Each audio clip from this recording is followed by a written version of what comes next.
And then one more, Paul Desmond would like to know, what is your favorite part of the process when making the planes or squares? With planes, it's after the see if I have one right here actually. Is after you can I can hold it up. The planes are actually dovetailed. This is Nice. this is you can see it comes apart.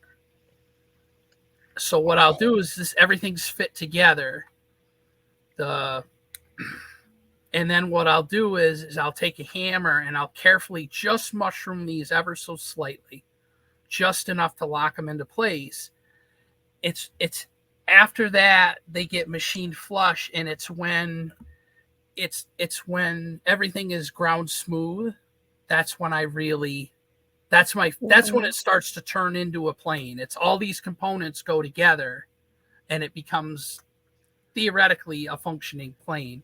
Like this one has the front infill, but even before that, it still can function. It's when that comes together that's my favorite part of planes.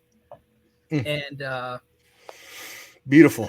squares are when the inlays get finished. That's when their true character comes out. You can see, someone, and that's one of the fun things about squares is a lot of people have sent me their own wood, and that makes it that much more special to me. Sometimes they have stories behind them. Sometimes they just have wood that they like.